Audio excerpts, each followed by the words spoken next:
Hello, hello, hello. This is the lecture on acts. British parliament ने जो acts बनाए थे to regulate the things happenings in India, उसके बारे में है। ठीक है, हो सकता है मल्टीपल पार्ट्स में चले। ठीक है, मतलब हो सकता है 2-3 पार्ट में लेक्चर बने। लिसन प्रॉपरली, बहुत ही डिटेल लेक्चर होगा, है ना। आई थिंक ये मेंस लेवल भी कवर आपका कर देगा, प्री तो कवर करेगा ही करेगा, है ना। Be very attentive. ठीक, it is the most comprehensive. अगर आपने पहले पढ़ा रखा है तो आराम से बैठो, इसको सुनो। ठीक, बट साथ ही साथ अपने नोट्स खोल के रखो, और जहाँ भी आपको ज़रूरी लगे कि अच्छा ये तो मेरे नोट्स में नहीं था, जस्ट ऐड इट। ठीक, आई एम श्योर, क्योंकि prelims is hardly 50 days away, तो ये 40 days अवे नाउ, है ना। तो पढ़ रखे होंगे, लेकिन अगर कोई नया कमर है who is watching for the first time, तो अगर आप पहली बार सुन रहे हो, है ना, फर्स्ट लिसन। ठीक है, उसको दिमाग में बैठाने की कोशिश करो, फिर एक बार और सुनो उसको, और ज़्यादा दिमाग में बैठाने की, उसको जीने की कोशिश करो। अच्छा अच्छा, ऐसा हो रहा होगा। And in the third instance, make notes. पहली बार में नोट्स बनाने की कोशिश ना करें, it will be a useless note. मतलब आप सब कुछ ही लिख दोगे, कोई मतलब नहीं हो उस बात का। ठीक है, right. And this strategy should be followed if you are studying online, है ना। मतलब कहीं भी अगर आप यूट्यूब से पढ़ रहे हो या फिर किसी टीचर से पढ़ रहे हो, कोशिश करो कि पहले 1-2 बार आप उसको सुन के समझने की कोशिश करो, रिवाइज़ करने की कोशिश करो, जो उनके नोट्स है उसी से पढ़ने की कोशिश करो, and then make your own notes, right? ठीक है, एंड फिर बाद में ये नोट्स मल्टीपल बार आप पढ़ोगे तो फिर वो और ज़्यादा रिफाइन होते जाएँगे, ठीक है? I think we should start now. I think the first act was the regulating act, ठीक है? इसमें था, अब क्वेश्चन आता है रेगुलेटिंग एक्ट है, तो किसको रेगुलेट कर, रेगुलेट मतलब किसी चीज़ को एक तरीके से चलाने की कोशिश की जा रही है जिससे चीज़ें आसान हो, अच्छी तरीके से एक प्रॉपर वे में चले, ठीक है। तो कौन रेगुलेट कर रहा है भाई? अपने को पता है कि ब्रिटिश पार्लियामेंट रेगुलेट कर रही है। किसको रेगुलेट कर रही है? ईस्ट इंडिया कंपनी को रेगुलेट कर रही है। और क्यों कर रही है, यही तो आगे देखना है। तो कहानी, अगर कोई नया कमर है जिसने कुछ नहीं पता है, उसको इतना तो पता है ना कि अपने भारत पे ईस्ट इंडिया कंपनी आई थी और रूल कर रही थी, ये तो पता है सबको, राइट, है ना। और इनने बहुत आतंक मचाया, इसलिए इनको कंट्रोल करने के लिए ब्रिटिश पार्लियामेंट आई, फिर इन्हीं से लड़ने के लिए अपना फ्रीडम स्ट्रगल या फिर इंडियन नेशनल मूवमेंट हुआ। मिनिमम इतना तो आई अज्यूम कि सबको पता होगा, ठीक है। इसी कहानी में जो हम लोग एक कहानी की तरह हम लोग समझेंगे, और बहुत ही रिलैक्स होकर समझेंगे, ठीक है। कोई हड़बड़ाने की बात नहीं है, राइट। Let's start. सबसे पहले हम लोग ईस्ट इंडिया कंपनी की बात करेंगे। ईआईसी कैसे आई, क्या हुआ, इसमें क्या क्या चीज़ें थी, राइट। अब December 31, 1600, है ना, न्यू ईयर से ठीक पहले, new year gift, new year resolution जो होता है, इन्होंने न्यू ईयर रेजोल्यूशन ले लिया 1600 में एकदम, ठीक है, कि ईस्ट इंडिया कंपनी बनेगी। तो क्वीन एलिजाबेथ वन उस समय थी रानी वहाँ की। कहाँ की, कहाँ की रानी थी? ब्रिटेन की रानी थी, ठीक है। इनने एक रॉयल चार्टर दिया। रॉयल चार्टर मतलब एक रॉयल फरमान, जैसे आता नहीं था कपड़े में, ऐसे ऊपर नीचे दो लकड़ी और यहाँ पे ऐसे कपड़ा, इसमें इस तरह से रॉयल फरमान दिया एक इंग्लिश मर्चेंट्स ग्रुप को। मर्चेंट्स ग्रुप मतलब जो मर्चेंट्स मतलब वो होता है, अरे जो लोग ट्रेड करते हैं, उनका एक ग्रुप था, ठीक है। उनको बोला कि आप ईस्ट इंडीज़ में, मतलब ये इनका ब्रिटेन है यहाँ पर, इसके इधर आप ट्रेड कर सकते हो, फुल कोई दिक्कत नहीं है। एक्सक्लूसिव पावर्स हैं आपको ट्रेड करने की। किस में आप ट्रेड करो? इंडिगो में करो, स्पाइसेस में करो, सिल्क करो। इंडिया का सिल्क बहुत फेमस था, राइट। कॉटन इंडिया में था, टी, चाय, मतलब इस तरह की चीज़ें बाद में, मतलब इसके लिए चीज़ें थी, ठीक। फिर 1600 से 1700 इनने क्या किया, अर्ली ट्रेड वाला फेज था इनका, ठीक है। फर्स्ट शिप इनकी सूरत में आई 1612 में। इनने बैटल ऑफ स्वाली करी। बैटल ऑफ स्वाली में दे डिफीटेड द पोर्टुगीज। अब जब पोर्टुगीज को ये हरा दिए, तो उससे जहांगीर बहुत इंप्रेस हुआ कि वाह भाई, बाहर से आया, और पोर्टुगीज जो 1498 से अब तक टिका हुआ था, इतने सालों से अपना ठीक ठाक दबदबा बना रखा था, उसको हरा दिया इन्होंने, ठीक है। तो जहांगीर ने परमिशन दे दी कि ठीक है भाई, अपना सूरत पे आप अपना एक फैक्ट्री लगा लो, ठीक है। फिर 1600 टू 1700 में और क्या क्या चीज़ें इंपॉर्टेंट चीज़ें ईआईसी के पर्सपेक्टिव से, वो सब लड़ाई झगड़ा मेरे को अभी नहीं करना है, ठीक है। फिर इसने 1639 में मद्रास में फोर्ट सेंट जॉर्ज बनाया, 1668 में बॉम्बे मिल गया इनको ब्रिटिश क्राउन से, ठीक है। 1690 में कलकत्ता इनका तैयार हो गया, देखो तीनों मेन सेंटर्स इनके तैयार हो गए, है ना। मद्रास, बॉम्बे, कलकत्ता। मेन तो ये था ना, कलकत्ता मतलब एक तरह से बंगाल हो गया, राइट। फिर लेकिन ये ऐसी अभी भी ट्रेडिंग ऑर्गेनाइजेशन थी, ठीक है। फिर 1700 से 1757 में पॉलिटिकल पावर में लोग धीरे धीरे आ रहे हैं। इसमें क्या हुआ कि 1707 के बाद औरंगजेब की डेथ के बाद मुगल्स भाई वीक होने लगे। अब इसके क्या रीज़न है, that is a different thing, है ना। This video is about acts, ठीक है। वो सब भी अगर अपन मिड कवर करेंगे तो उसमें बता देंगे, ठीक है। या फिर मेंस की जब तैयारी होगी तब देख लेंगे, राइट। मुगल्स कम हो रहे थे, यूरोपियन पावर बढ़ रही थी, क्योंकि पोर्टुगीज़ भी आ चुके थे, इंग्लिश भी आ चुके थे, डच भी आ चुके थे, फ्रेंच भी आ चुके थे, है ना। ये लोग तो मेन पावर्स आ ही चुके थे और बाकी लोग भी धीरे धीरे अपना दबदबा बना रहे थे, ठीक है। सबसे पहले तो इन्होंने फ्रेंच को लपेटा कर्नाटक वॉर्स में, है ना। ये 7 ईयर्स वॉर चली थी लगभग। इसमें क्या हुआ कि ठीक है, ये ऐसे ही अपना आर्मी मेंटेन करेगी और इंटरफियरेंस जो है पॉलिटिकल सक्सेशन में वो अपना करना शुरू कर दी, कि वहाँ पे जो कर्नाटक का रूलर था उसमें वहाँ पे अन्य कुछ किया, आरकोट वाले में किया, ठीक है। ये हम तो कर्नाटक वॉर्स पढ़ेंगे तो पढ़ लेंगे। This lecture is exclusively for that. ये सब बस एक तरह से मेमोरी रिफ्रेश करने के लिए उनकी जिनने पढ़ रखा है, because this is mostly for this years prelims 2026 prelims, है ना।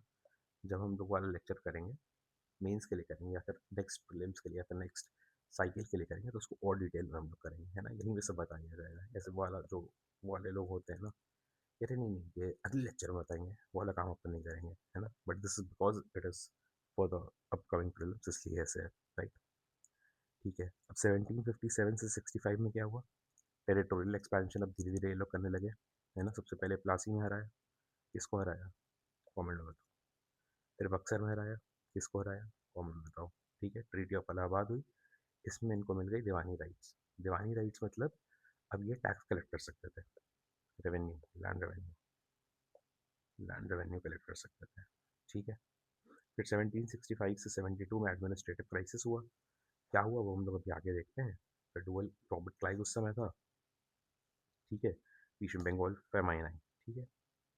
तो ये यहाँ पे अगर बोला गया कि it is a commercial company exercising sovereign power, इतनी पावर इनके पास हो गई थी।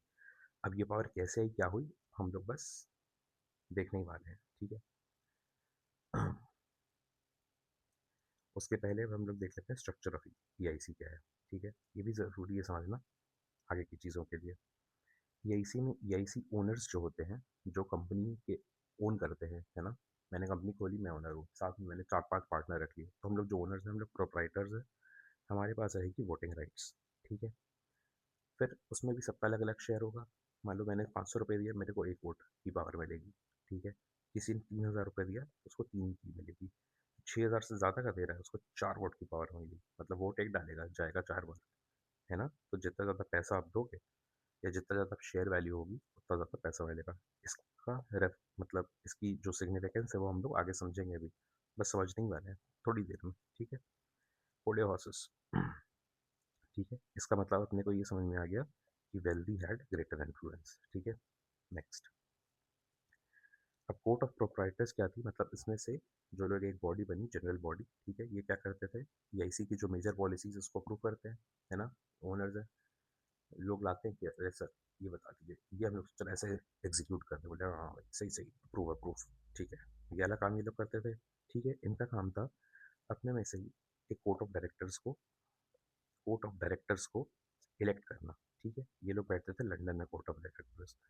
इनका काम था डे टू डे एडमिनिस्ट्रेशन। अब जैसे ओनर है, उसको दिन प्रतिदिन से क्या मतलब है कि अरे पेंसिल खत्म हो गई है, प्रिंटर आया कि नहीं आया, इससे मतलब नहीं है ना। वो ओवरऑल देख रहा है, जिन्हें हर लेवल पे संभाल रहा है कि बाहर से कंपनी को ये दिक्कत नहीं है, उनका रोल दिखता नहीं है ज़्यादा। लेकिन जो डे टू डे है, इनका काम ज़्यादा दिखता है, ठीक है। डे टू डे एडमिनिस्ट्रेशन, ठीक है। ये लोग 24 थे, 1 साल के लिए इनका टर्म था, और हर साल में 6 लोग रिटायर हो जाते थे। मतलब यही वाला है, राज्यसभा वाला है कि 6 साल में इतने मेंबर्स रिटायर हुए, फिर उतने मेंबर्स आ गए, ठीक है। कोर्ट ऑफ डायरेक्टर्स का काम क्या था? ठीक है, मैनेज ट्रेड। जो इंडिया में गवर्नर्स अपॉइंट हो रहे थे, ये भी इन्हीं कोर्ट ऑफ डायरेक्टर्स कर रहे थे। मान लो प्रीलिम्स में सवाल आ गया कि the governors were appointed by court of proprietors, तो गलत कर देना। ठीक है, कोर्ट ऑफ डायरेक्टर्स। ठीक। इंस्ट्रक्शन देते थे प्रेसिडेंसीज को। प्रेसिडेंसीज क्या है? अपनी तीन थी शुरू शुरू में, बॉम्बे, बंगाल और मद्रास। ठीक है, इसीलिए यहाँ पे उसका रेफरेंस दिया गया था ना, क्योंकि ये तीन बहुत मेन थी। ठीक है, तो ये समय बता रहा हूँ, आप लोग को लग रहा हो कि यार सर ये सब तो पता ही है मेरे को। ठीक है, slowly slowly will build up and then will धीरे से क्लाइमैक्स आएगा फिर। ठीक है, कंट्रोल्ड या इसकी आर्मी एंड डिप्लोमेसी। ठीक है ये सब इनका काम था कोर्ट ऑफ डायरेक्टर्स का। ठीक है, नेक्स्ट। तो ये ऐसी ट्रेडिंग कंपनी है, ये पता चल गया। This slowly got involve into Indian politics, ये भी पता चल गया अपने को। अब इसमें दो मेजर इवेंट्स हुए। ठीक है, पहला तो वो बैटल ऑफ प्लासी कब हुआ? 23 जून 1757। अब इसमें क्वेश्चंस बन जाते हैं, कौन लड़ा, कैसे लड़ा, किससे लड़ा, कब हुआ, पलास क्या है। दैट इज अगेन वही जो मैंने बात बोली, वो that is a different story. ठीक है, अभी अपना फोकस है एक्ट्स, राइट। ठीक है, EIC led by Robert Clive, इसने सिराजुद्दौला को हरा दिया। क्यों हराया, कैसे हराया, क्या हुआ, डिफरेंट स्टोरी। ठीक है, इससे क्या मिल गया? जब ईआईसी ने हराया सिराजुद्दौला को, जो कि बंगाल का नवाब था, इससे मिल गई ईआईसी को direct entry into the Bengal politics. ठीक। फिर क्या हुआ? बैटल ऑफ बक्सर हुआ 22 अक्टूबर को। अब देखो 22 अक्टूबर को मेरे एक बहुत अच्छे दोस्त का बर्थडे होता है, तो मैंने उसको वहाँ से याद कर लिया है। ठीक है, वो मोटा सा बक्से जैसा दिखता है, इसलिए उसको मेरे को याद करने में आसान थी। वैसे ही आप भी 23 जून से किसी को आप रिलेट अगर इस तरह सब कर सकते हो, मतलब these are techniques to remember things। ठीक है, you should apply this। ठीक है, अब इसमें क्या किया? ईआईसी ने हराया। अब सोचो, एक फॉरेन पावर ने combined forces, Mughal emperor India में, नवाब ऑफ अवध, नवाब ऑफ बंगाल, तीनों को मिल के मारा। ठीक है, कितनी बड़ी बात है। इसमें अब कौन कौन था? अवध में शुजा उद्दौला था, बंगाल में नजमुद्दौला था, और यहाँ पे शाह आलम टू था। ठीक है, इन तीनों को मारा, जीता, ट्रीटी इलाहाबाद करी। ट्रीटी इलाहाबाद जब करी तो उसमें इनको दीवानी राइट्स मिल गई ईआईसी को, मतलब the right to collect land revenue in Bengal, Bihar and Orissa. ठीक है, बंगाल, बिहार एंड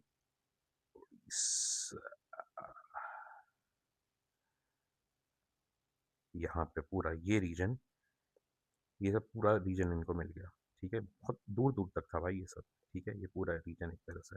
ठीक है, मतलब इनके पास फाइनेंशियल कंट्रोल आया। ठीक है, पैसा जिसके पास है उसके पास पावर है। सिंपल सी बात है, अपने देश में भी ये वैलिड है, हर देश में ये वैलिड है। जिसके पास पैसा है, पावर उसी के पास है। जिसके पास पावर है, ज़रूरी नहीं इसके पास पैसा है, पैसा है तो पावर है। ठीक है, फिर क्लाइव ने जब दीवानी राइट्स इनको मिल गई, तो क्लाइव ने एक इंडियन को अपॉइंट कर दिया एज डिप्यूटी नवाब या फिर नायब नवाब। बोला कि ये भाई हमारा कलेक्ट करेगा टैक्स, दीवानी राइट्स है हमारे पास। ठीक है, तो कलेक्ट कौन करेगा, है ना। तो बोला कि हम अपने अपने जो हमारे इंडियंस ही हैं, लेकिन हमारे वफादार हैं। है तो वो इंडियन, देखने से इंडियन हैं लेकिन वो हमारे वफादार, क्लाइव ने बोला। उसको उसने बना दिया डिप्यूटी नवाब, या फिर उसको बोलते थे नायब नवाब, और बोला ये कलेक्ट करेगा टैक्स। अब इससे क्या हुआ कि एक तो नवाब है बंगाल में, ठीक है, और दूसरा एक ये नायब नवाब बना दिया, डिप्यूटी नवाब बना दिया। तो क्वेश्चन आया कि बंगाल को गवर्न कौन कर रहा है ना। ईआईसी कर रही है, ये नवाब कर रहे हैं, नवाब साहब।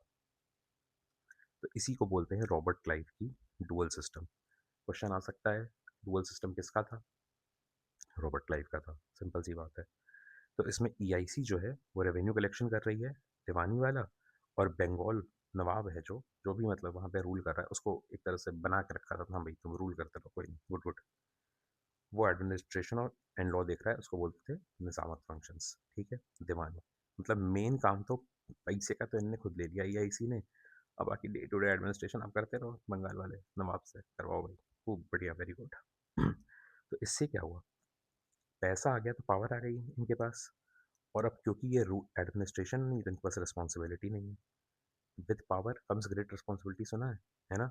With power comes no responsibility हो गया इनके पास। नवाब के पास रिस्पॉन्सिबिलिटी भी थी और पावर नहीं थी, और रिस्पॉन्सिबिलिटी थी लेकिन रिसोर्सेज नहीं था, क्योंकि रिसोर्सेज तो इनके पास था, ईआईसी के पास, है ना। सोचो, इसको एक बार पॉज करो यहाँ पे और सोचो, अरे क्या हो रहा है ये भाई, इतना तगड़ा गेम। ठीक है, इसकी वजह से क्या होगा, एडमिनिस्ट्रेशन कोलैप्स होगा, करप्शन बढ़ेंगे। ठीक है, अब करप्शन हर तरह से बढ़ेगा ना, इनके पास जो फाइनेंस की पावर आ गई है लैंड रेवेन्यू कलेक्ट करने की, तो आज भी जिनके हाथ में पावर होती है वो भाई कैसा करप्शन करता है ना, लैंड रेवेन्यू में। तो एक तरह से गवर्नमेंट विदाउट रिस्पॉन्सिबिलिटी तैयार हो गई थी बंगाल में, राइट। फिर क्या हुआ कि रॉबर्ट क्लाइव भाई वापस गया, फिर वो इंडिया वापस आया 1765 में अपनी सेकंड गवर्नरशिप में। ठीक है, एज अ गवर्नर भी आया and commander in chief of Bengal आया। ठीक है, फिर 1767 में वापस भाग गया। इसके बाद फिर ये तीन लोग, दो लोग और आए गवर्नर जनरल बनकर, है ना। इनके बारे में कहीं लिखा नहीं होता है ना, this is new information, add to your notes, नहीं मिलेगा आपको कहीं, आपके नोट्स में नहीं होगा, अभी मैं लिख के दे सकता हूँ। ठीक है, हेनरी वर्लेसेट और फिर जॉन कार्टियर। ठीक है, ये जो 5 साल का पीरियड है इसमें इन दो लोग थे जिनको अपॉइंट किया था ईआईसी के कोर्ट ऑफ डायरेक्टर्स ने। ये अपन पढ़े थे ना पहले, हम लोग क्या पढ़े थे, ईआईसी का कोर्ट ऑफ डायरेक्टर अपॉइंट कर रहा है, कोर्ट ऑफ प्रोपराइटर नहीं कर रहा है। ठीक है, अपनी इन्फॉर्मेशन हो गई करेक्ट।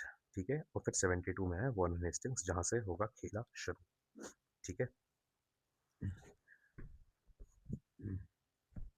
नेक्स्ट, अब let me drink.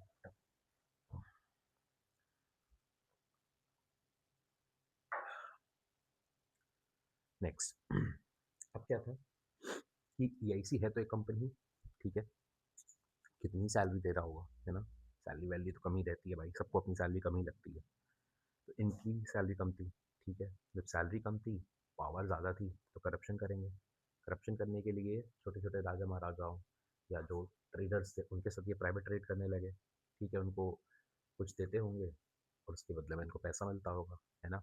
या फिर वही उसी में जो ऊपर नीचे करके चीज़ें तो मिलती होंगी, इनको इंडियन रूलर्स से गिफ्ट मिलता था, क्योंकि अभी ये लोग पावरफुल थे, इनके पास लैंड कलेक्ट करने की पावर थी, तो ये लोग पावरफुल लोग थे, तो इनको गिफ्ट मिलता था इंडियन रूलर से उनके गुड बुक्स में रहने के लिए। ठीक है, उसकी वजह से इस पॉलिटिकल पावर का मिसयूज़ हो रहा था, राइट। तो धीरे धीरे धीरे धीरे धीरे धीरे क्या होने लगा, ईआईसी के जो ऑफिशियल्स थे ये तो रिच हो गए, और फिर ये वापस जाने लगे, तो इनको इंग्लिश वाले, मतलब वहाँ के ब्रिटेन के लोग बोलने लगे, नवाब तो वो बोल नहीं पाते, नवाब नवाब कैसे बोलेंगे, nawabs nawabs nawabs have returned, nawabs. तो इसमें से कौन कौन गया, जैसे क्लाइव गया था, ठीक है, हेनरी वैनसेटार्ड गया था, पिगॉड गया था, रमपोल्ड गया था, ये लोग गए थे। What you can do is just read about these three थोड़ा सा, कभी कभी नाम आ जाता है, याद रख, बस नाम नहीं रीड करना, तो बस नाम एटलीस्ट याद रखना, पिगॉल्ट और रमबोल्ट और ये वैंसी डार्ट, ये लोग या इसी के ऑफिशियल से तो यहाँ से बढ़िया पैसा लेके वहाँ गए वापस। ठीक है, इतना तो याद रख सकते हैं अपन। ठीक है अब वापस गए तो वहाँ पर बड़ी बड़ी ज़मीनें खरीदी। ठीक है, पैसे से पार्लियामेंट की सीट खरीदी, पैसे से सब बिकता है भाई, every everything has a value in this world. ठीक है, भाई है जो फेथफुल होता है उसकी वैल्यू थोड़ी ज़्यादा होती है ना, पैसे से तो खरीद जाती हैं चीज़ें। ठीक है, और जब पैसा आ गया तो फिर ये जो नहीं आ पाए उनने पैसे से फिर पॉलिटिक्स में इन्फ्लुएंस, बाहर से इन्फ्लुएंस करना शुरू किया। आज भी जो होता है ना, कॉर्पोरेट्स जिनका ज़्यादा पैसा है वो पैसे देकर या फिर जैसे भी अपने इन्फ्लुएंस अपने पाले में पॉलिसी लाने की कोशिश करते हैं, तो वही काम ये भी कर रहे थे, है ना। नथिंग न्यू, अभी तक सब कुछ क्लियर है ना। जस्ट पॉज द वीडियो, एक बार पॉज करो, सोचो क्या क्या पढ़ा। अच्छा, ईआईसी आई, ईआईसी बनी, ठीक है, ये सब बैटल ऑफ प्लासी हुआ, बक्सर हुआ, दिवानी राइट्स मिले, फिर इनके पास बहुत सारी पावर आ गई, रिस्पॉन्सिबिलिटी ही नहीं, गवर्नमेंट विदाउट रिस्पॉन्सिबिलिटी बन गई। उसकी वजह से क्या हुआ, करप्शन इनने बढ़ाया, ठीक है, प्राइवेट ट्रेड गिफ्ट मिलने लगा, खूब ये पावरफुल हो गए, रिच हो गए, वापस गए, नवाब बुलाने लगे हैं इनको, और अब वहाँ पे जाकर ये लोग प्रॉपर्टी खरीद रहे हैं, पॉलिटिक्स को इन्फ्लुएंस कर रहे हैं, पार्लियामेंट में सीट्स खरीद रहे हैं, ये सब काम कर रहे हैं। तो जब ये सब काम करेंगे ये लोग, तो वहाँ पे जो ब्रिटेन में जो बड़े बड़े लोग थे उनको तो भाई जलन होने लगेगी, है ना। जलन, जलन, जलन, जेलसी, कह रहे भाई ये तो साले बढ़िया एकदम आ रहे हैं वहाँ से, है ना। ठीक है नेक्स्ट, फिर अलग चीज़, एक और पैराडॉक्स क्या होता है, ठीक है। अब ये लोग तो रिच हो रहे थे। कौन? ईआईसी के ऑफिशियल्स, ये तो रिच हो रहे थे, बट ईआईसी खुद में बैंकरप्ट हो रही थी। कंपनी बैंकरप्ट हो रही है, कंपनी के लोग उड़ रहे हैं, क्योंकि उनके पास सिर्फ सैलरी नहीं है ना, है ना? ईआईसी ऑफिशियल सिर्फ सैलरी पे डिपेंडेंट थे नहीं अब उनको बहुत सारी चीज़ें मिल रही थी। लेकिन ये तो फिक्स ही था ना इसका, और कौन अपना पैसा कंपनी में डालता है? अपना पैसा तो कोई कंपनी में डालता नहीं है ना? कि अरे भाई, हम अरे कंपनी डूब रही है, लो लो मेरी सैलरी से ले लो, जो मेरे पास 1 करोड़ पड़े हैं ये लो कंपनी खड़ी करो वापस। ऐसा तो कोई नहीं करता है। तो कंपनी हो रही थी बैंकरप्ट। क्यों बैंकरप्ट हो रही थी ये जानना भी ज़रूरी है। क्यों? वॉर्स और मिलिट्री एक्सपेंसेस चल रहे थे, है ना? अभी कर्नाटक वॉर लड़ी थी, अभी यहाँ पे ये बंगाल में लड़ रहे थे, मैसूर में लड़ रहे हैं, हैदराबाद में आगे लड़ेंगे, तो मतलब हर जगह ये लड़ाई कर रहे हैं, ठीक है? एडमिनिस्ट्रेटिव करप्शन है ही, क्योंकि इनके पास पावर आ गई है, तो वो लोग वहाँ कर ही रहे हैं। पुअर रेवेन्यू मैनेजमेंट, रेवेन्यू की पावर्स आ गई हैं, लेकिन उसको कैसे कलेक्ट करना है, या फिर उस कलेक्ट अगर हो गया तो उसको कैसे मैनेज करना है, इसकी जानकारी बहुत नहीं थी। पहली बार हो रहा था नए देश में, ठीक है? ठीक। ट्रेड प्रॉफिट्स बहुत कम थे इनको, मतलब चाय वगैरह में जहाँ भी ट्रेड हो रहा है उसमें प्रॉफिट बहुत कम मिल रहा था, ठीक है? और बीच में एक आ गया था बंगाल फेमाइन, ठीक है? बंगाल फेमाइन क्या था और क्या था उसका रीजंस वगैरह हम लोग देखते हैं बीच, ठीक है? मतलब दीज आर इम्पोर्टेंट इवेंट्स जो पता होने चाहिए, ठीक है? अगर ये मान लो मेंस में भी आ गया तो you should be able to write, उसके लिए है बस ये, ठीक है? तो फिर क्या हुआ, जब ये बैंकरप्ट हो गया तो ईआईसी ने भाई 1 ट्रिलियन यूरोस का लोन मांगा ब्रिटिश गवर्नमेंट से कि भाई कंपनी चलाने दो अपने को, कंपनी बंद हो जाएगी, सब खेल खत्म हो जाएगा, अपने को 1 मिलियन यूरोस का लोन दे दो to meet the financial obligation. और वहाँ पे सब शॉक हो गए, क्योंकि उनको पता था कि अरे मिलियंस इन लैंड रेवेन्यूज तो ये कमा ही रहे हैं, और मतलब ठीक ठाक टेरिटरीज पे भी इनका रूल हो रहा है, ये सारे बैंकरप्ट कैसे हो गए, है ना? फिर वहाँ पे एमपीज जो थे उनने वहाँ पे क्वेश्चन करना शुरू किया, ये प्राइवेट कंपनी है ईआईसी, इसको सॉवरन राइट्स कैसे मिल गए, ठीक है? ईआईसी ऑफिशियल्स ये ब्रिटिश पॉलिटिक्स को वो कर रहे हैं, करप्ट कर रहे हैं, ठीक है? इनकी अकाउंटेबिलिटी है कि नहीं है, कौन देख रहा है, ठीक है? फिर इन्हें बोला कौन कंट्रोल कर रहा है, जो रेवेन्यू वहाँ से वो कलेक्ट कर रहे हैं वो किसके पास जा रहा है? इनकी जो जा रहा है ब्रिटिश पार्लियामेंट के पास आ रहा है, ब्रिटिश गवर्नमेंट के पास आ रहा है, किसके पास जा रहा है, ठीक है? और जो इतने सारे सवाल उठे ब्रिटिश पार्लियामेंट में, तो इंक्वायरी बैठेगी। इंक्वायरी जब बैठी तो उसमें सबसे पहले रॉबर्ट क्लाइव को गलत ठहराया गया, बोला कि तुम भाई गड़बड़ आदमी थे, यू अक्यूमुलेटेड वेल्थ, तुमने बंगाल का सिस्टम ही करप्ट कर दिया, वो डुअल सिस्टम लाकर, है ना? तुम रूलर से गिफ्ट लेते थे, ये सब करते थे, खराब आदमी हो तुम, ठीक है? तो इस पे क्लाइव का मतलब ये बहुत ही फेमस एक तरह से लाइन है, इसलिए मैंने इंक्लूड कर दिया है, कोई पूछ नहीं रहा है, ठीक है? उसने बोला था कि I stand astonished at my own moderation. वो बोलता है कि मैं तो भाई, मैं तो क्या क्या नहीं कर सकता था, मैंने तो इतना लिमिटेड काम, मतलब इतने हल्के में सस्ते में निपटा दिया, मतलब जितनी पावर थी उससे तो मैं भाई तहलका मचा देता। आई स्टैंड एस्टोनिश, मतलब मेरे को खुद आश्चर्य हो रहा है कि मैंने तो कुछ भी नहीं किया, फिर भी मुझे इतनी सज़ा मिल रही है, ये उसका स्टेटमेंट है। तो खुद को भोला बनाने की कोशिश कर रहा था, ठीक है? फिर क्लाइव ने वही किया, पैसे देकर अपने अगेंस्ट वो सब हटा दिया जो भी थे। मीनवाइल बंगाल फेमाइन हुई, बंगाल फेमाइन की बात करी थी हमने, ठीक है? उसकी जिसकी वजह से दिक्कत हुई थी, जिसकी वजह से आईसी बैंकरप्ट होने के उस पे आ गई थी। इसमें क्या हुआ था कि 1/3 ऑफ बंगाल पॉपुलेशन डाइड, लगभग 1 करोड़ लोग मर गए थे बंगाल में, ठीक है? अब वो बंगाल को सिर्फ बंगाल आज का बंगाल मत समझो, उसमें बंगाल बिहार उड़ीसा वगैरह का हो जाएगा, ठीक है? क्या कॉजेस है? एक तो मानसून फेलियर हो गया था, 1769 में ड्रॉट हो गया था, जिसकी वजह से फूड प्रोडक्शन कम हो गया था, this has to be one of the obvious causes. बाकी फिर रेवेन्यू कलेक्शन इतना ज़्यादा कर रहे थे ये ब्रिटिश, कि लोगों के पास पैसे ही नहीं बच रहे थे खाने के लिए, कैसे खाएंगे, खरीदेंगे कैसे? जब पैसे ही नहीं होंगे तो खरीदेंगे कैसे? दूसरा, ये फोर्स कर रहे थे कैश क्रॉप्स उगाओ भाई, है ना? कैश क्रॉप्स में प्रॉफिट ज़्यादा होता है, तो कैश क्रॉप्स उगाने की बात कर रहे थे।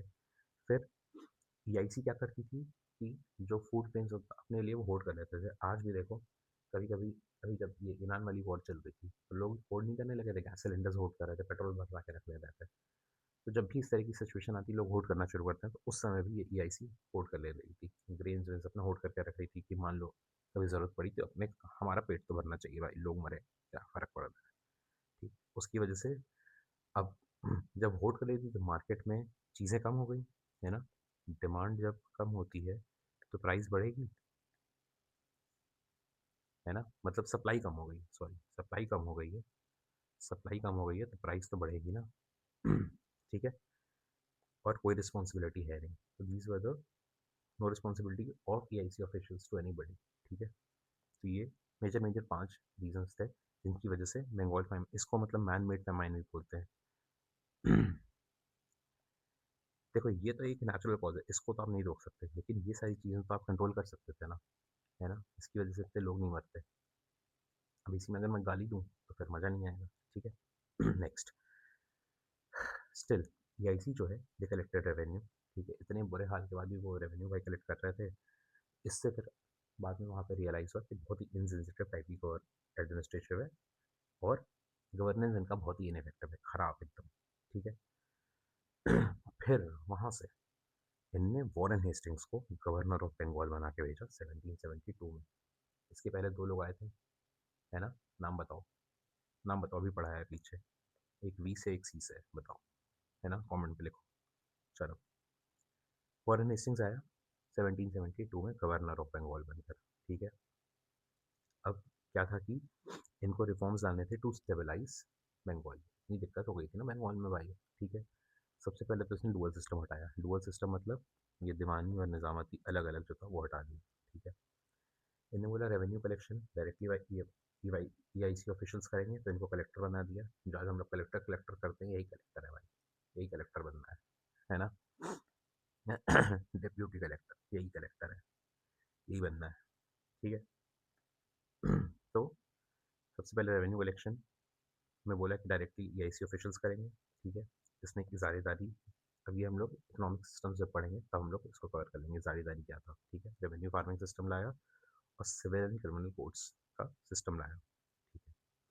अब ये सब तो चल रही थी इंडिया में चीज़ें, तो इसका एक ग्लोबल डायमेंशन भी है जो देखना ज़रूरी है थोड़ा सा इसको और अच्छे से समझने के लिए। मतलब अगर मेंस में आ गए यहाँ पे तो मतलब ये पर्सपेक्टिव अगर आप लिखोगे, मिलेगा मतलब एटलीस्ट +2, है ना? अब देखो, EIC had huge stocks of unsold tea in London warehouse. चाय नहीं बिक रही थी इनके पास, लगभग 17 मिलियन यूरोस की चाय पड़ी हुई थी इनके पास लंदन वेयर हाउस में, ईआईसी के पास। क्यों पड़ी हुई थी? क्योंकि अब डच भी है, सिर्फ अंग्रेज तो अपनी कॉलोनी बना नहीं रहे हैं, डच भी हैं, वो भी अपना बेच रहे हैं। तो जो डच वाली डच की जो टी थी, चाय थी, सस्ती थी एंड वो अमेरिकन कॉलोनीज में स्मगल हो जाती थी। अमेरिका में कॉलोनी बन रही थी, है ना? ये सबको पता है। अमेरिका को भी इंडिपेंडेंस लेनी पड़ी थी ब्रिटेन से ही। वहाँ पे ये चीप डच टी जा रही थी, ठीक है? और जो ब्रिटेन वाली चाय जा रही थी उसमें हेवी टैक्सेस लग रहे थे कॉलोनीज में, तो वो और महंगी हो भी जा रही थी, ठीक है? Next, colonial resistance to British taxation. America में ये टैक्स लगा रहे थे बहुत तगड़ा, मतलब उस समय तो अमेरिका नहीं था, उस समय कॉलोनीज थी, वहाँ पे टैक्स लगाते थे, टाउन्स एंड ड्यूटी लगाते थे, जिसकी वजह से प्राइसेस बढ़ जाते थे, इसलिए उसकी डिमांड कम हो जा रही थी। अब प्राइस बढ़ेगा तो डिमांड कम होगी ना, कुछ चीज़ महंगी होगी तो उसको लोग खरीदना चाहेंगे, नहीं खरीदना चाहेंगे, वो भी डे टू डे वाली चीज़ चाय जैसी, ठीक है? तो इस बैंक्रप्सी हो रही थी, ईआईसी की बैंक्रप्सी हो रही थी, हम लोग तो देख चुके हैं, EIC was getting bankrupt. British government ने एक टी एक्ट पास किया 1773 में, ठीक है? ये टी एक्ट किसके लिए था? इसने था कि जो ईस्ट इंडिया कंपनी है वो अपनी सारी चाय बेच सकती है डायरेक्टली टू अमेरिकन कॉलोनीज। इसका पर्पस क्या था? इससे होगा रेवेन्यू बढ़ेगा, ठीक है? और इसने जो बीच में इंटरमीडिएट टैक्सेस थे जिसकी वजह से प्राइसेस बढ़ रही थी वो हटा दी। बीच में बहुत सारे टैक्स वैक्स रहते थे कि अच्छा यहाँ से क्रॉस करोगे टैक्स दो, पानी में जाओगे टैक्स दो, पानी से उतर के ज़मीन पे आओगे टैक्स दो, ठीक है? खूब टैक्स लेते थे। इसकी वजह से पीआईसी की टी हो गई चीपर, ठीक है? इसकी वजह से जो अमेरिका में कॉलोनियलिस्ट थे, है ना, उनको आया गुस्सा, ठीक है? वो बोला अरे ये तो मतलब एक तरह से फोर्सफुली आप बोल रहे हो कि मतलब हमारा टैक्सेशन आप एक्सेप्ट करो। मतलब टैक्स तो तब भी लग ही रहा था, बीच में से कुछ-कुछ चीज़ें हटा दी गई, ठीक है? और इसकी वजह से अब वो इतनी सस्ती हो गई थी कि आईसी की मोनोपोली हो रही थी कॉलोनियल टी ट्रेड में, उनको गुस्सा लगा। फिर वहाँ पे ये बहुत ही फेमस स्टेटमेंट है कि नो टैक्सेशन विदाउट रिप्रेजेंटेशन, मतलब जब तक आप हमको रिप्रेजेंट नहीं करोगे पार्लियामेंट में, हमारी पावर्स नहीं होंगी, तब तक हम आपको टैक्स क्यों दें भाई, है ना? सिंपल सी बात है। ये स्लोगन अमेरिकन कॉलोनिस्ट ने रेज़ किया। फिर 16 दिसंबर 1773 को, अब ये नाम तो इतने इंपॉर्टेंट नहीं है, मतलब अपने लिए भी इंपॉर्टेंट नहीं है, ठीक है, सन्स ऑफ लिबर्टी, ये प्रोटेस्टेड टी एक्ट, वहाँ पे वो मोहॉक इंडियंस एक कम्युनिटी थी, उसकी तरह वो लोग बन के गए वहाँ पे, ठीक है। और बॉस्टन हार्बर में 342 चेस्ट ऑफ टी उसको उठा के डाल दिया पानी में, ठीक है। इसको बोलते हैं बॉस्टन टी पार्टी। ठीक है, चाय पूरी वो बोली, ठीक है। This triggered the American evolution, यहाँ से अमेरिकन एवोल्यूशन हुआ, फिर बाद में अमेरिका को आज़ादी आज़ादी मिल गई, ठीक है। वो सब तो बात की बात है, बात की बात नहीं है, आपको पता होना चाहिए, अभी के लिए बात की बात है, ठीक है। अब देखो, अब फिर से एक बार वीडियो पॉज करो, फिर सोचो क्या क्या हुआ, ग्लोबल डायमेंशन क्या हुआ, इंडिया में क्या चल रहा है। अच्छा, वॉरेन हेस्टिंग आ गया, वॉरेन हेस्टिंग ने क्या क्या किया है, सबसे पहले डुअल सिस्टम हटा दिया है। अच्छा, सिविल एंड क्रिमिनल कोर्ट्स ले आया है, एक नए तरह की इजारेदारी फार्मिंग सिस्टम ले आया है, और कलेक्टर बना दिया है। अरे वाह, गुड, कलेक्टर बना दिया है, ठीक है। अब देखो ब्रिटेन में क्या होगा, ब्रिटेन में भाई 3 पावर ग्रुप्स बन गए, एक तो ईआईसी की लॉबी वाले लोग हो गए, एक ब्रिटिश गवर्नमेंट है, और एक ब्रिटिश एमपीज हैं। गवर्नमेंट मतलब कि जो मिनिस्टर लोग हैं अपने, एग्जीक्यूटिव, ये एक तरह से एग्जीक्यूटिव हो गया, एंड दिस इज लेजिस्लेचर, ठीक है, ठीक। अब ईआईसी लॉबी को क्या चाहिए, इनको चाहिए कि ईस्ट इंडिया कंपनी की ऑटोनॉमी रहे, मतलब बाहर से इंटरफेरेंस ना आए, हम ही संभाल लें जो संभालना है, ठीक है। ये बोले इंडियन रेवेन्यू, इंडिया से जो रेवेन्यू आ रहा है वो भाई ईआईसी का ही है, इनकी इनका मानना था, बोला हम ही मेहनत कर रहे हैं, हम जा रहे हैं वहाँ काम कर रहे हैं भाई, हमारी मेहनत है वो, पैसा भी हमारा हुआ, ठीक है।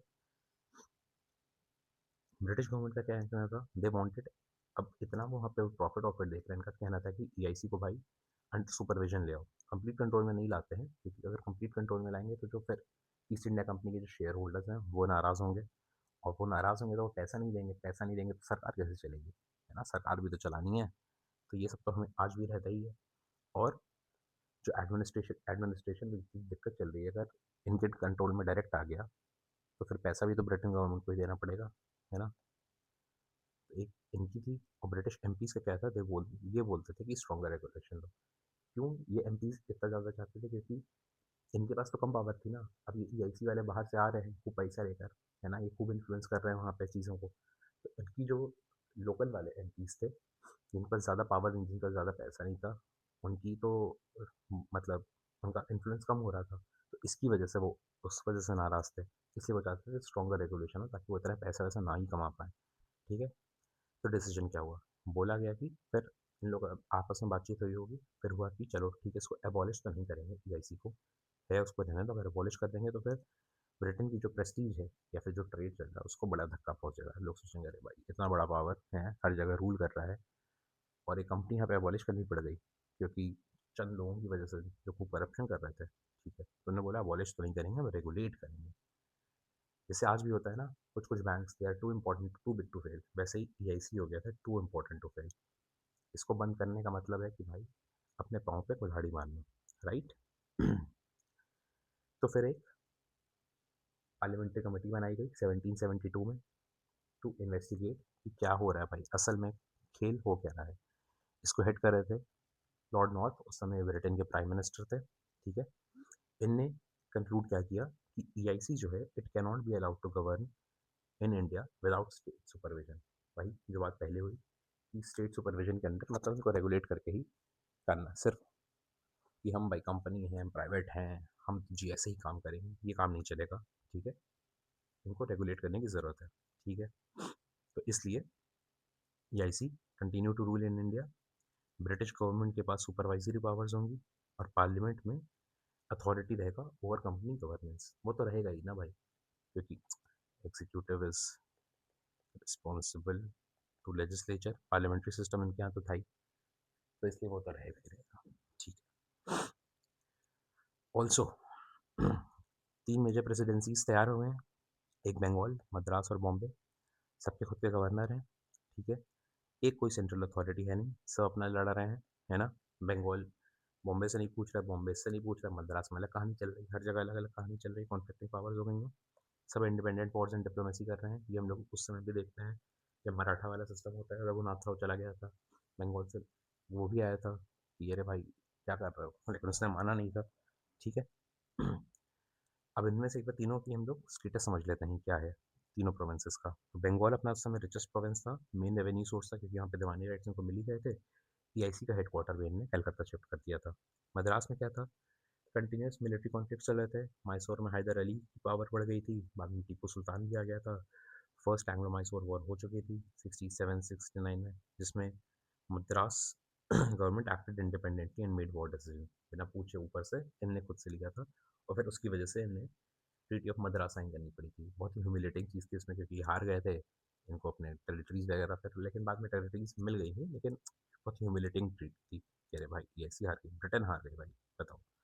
और बॉम्बे में था कि पॉलिटिकल इन्वॉल्वमेंट में मराठा फेस्ट चल ही रहा था, है ना, वहाँ पे मराठा का उनकी डेथ्स के बाद, नाना साहेब की डेथ के बाद बहुत सारी चीज़ें गड़बड़ चल रही थी कि अरे कौन आएगा, तो उसमें ये लोग बहुत कूदे पड़े हुए थे। वहाँ पे ये acted independently with respect to treaties and diplomatic commitments, ठीक है। तो हर जगह छीछा मचा हुआ था, कोई सेंट्रल अथॉरिटी नहीं थी, ठीक है। The first constitutional step by the British government to regulate the company's rule in India was the Regulating Act.